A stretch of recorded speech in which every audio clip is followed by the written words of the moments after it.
ഇന്ന് നമുക്ക് നല്ലൊരു കിഡിലൻ കുക്കർ ബിരിയാണി ഉണ്ടാക്കിയാലോ. കുക്കർ കണ്ടിട്ട് നിങ്ങൾ തെറ്റിദ്ധരിക്കേണ്ട, ഓൾറെഡി ചിക്കൻ വേവിച്ച കുക്കറായിരുന്നു. കുക്കറിനകത്തേക്ക് കുറച്ച് വെളിച്ചെണ്ണ ഒഴിച്ചിട്ട് ബേ ലീവ്സും ജീരകവും ഏലക്കയും ഒക്കെയാണ് ഇടേണ്ടത്. അത് കഴിഞ്ഞ് കുറച്ച് ജിഞ്ചർ ഗാർലിക് പേസ്റ്റ് ആഡ് ചെയ്ത് കൊടുക്കുക. അതിന്റെ കൂടെ കുറച്ച് പച്ച കുരുമുളകും കൂടെ ആഡ് ചെയ്തിട്ടുണ്ട്. അത് കഴിഞ്ഞ് ഉള്ളി അരിഞ്ഞത് ഇട്ട് കൊടുക്കുക. ഉള്ളി ഒന്ന് വഴണ്ട് വരുമ്പോഴത്തേക്കും തക്കാളി ആഡ് ചെയ്ത് കൊടുക്കുക. ഉള്ളിയും തക്കാളി നല്ലപോലെ വഴണ്ട് വരുമ്പോഴത്തേക്കും ബാക്കിയുള്ള പൊടികൾ ആഡ് ചെയ്ത് കൊടുക്കണം.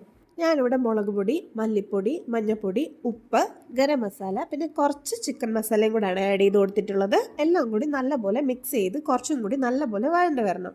നല്ലപോലെ വഴണ്ട് കഴിയുമ്പോഴത്തേക്കും ഞാനിവിടെ ഒരു 2 സ്പൂൺ തൈര് ആഡ് ചെയ്ത് കൊടുത്തിട്ടുണ്ട്. തൈര് ഓപ്ഷനാണ്, നിങ്ങൾക്ക് ഇഷ്ടമാണെങ്കിൽ തൈര് ആഡ് ചെയ്ത് തൈരോട് ചേർത്ത് നല്ലപോലെ മിക്സ് ചെയ്തതിന് ശേഷം നമുക്ക് അതിലേക്ക് ചിക്കൻ ഇട്ട് കൊടുക്കാം. ചിക്കൻ ഇട്ട് നല്ലപോലെ തന്നെ ഒന്ന് മിക്സ് ചെയ്ത് ചിക്കൻ ഒന്ന് വേവുന്നവരെ വെയിറ്റ് ചെയ്യാം. ചിക്കൻ വെന്ത് കഴിയുമ്പോൾ ഓൾറെഡി അതിലേക്ക് വെള്ളം ഇറങ്ങിയിട്ടുണ്ടാവും. ഞാനിവിടെ 1 ഗ്ലാസ് അരിക്ക് 2 ഗ്ലാസ് വെള്ളം എന്നുള്ള രീതിക്കാണ് ഒഴിച്ചു കൊടുത്തിട്ടുള്ളത്.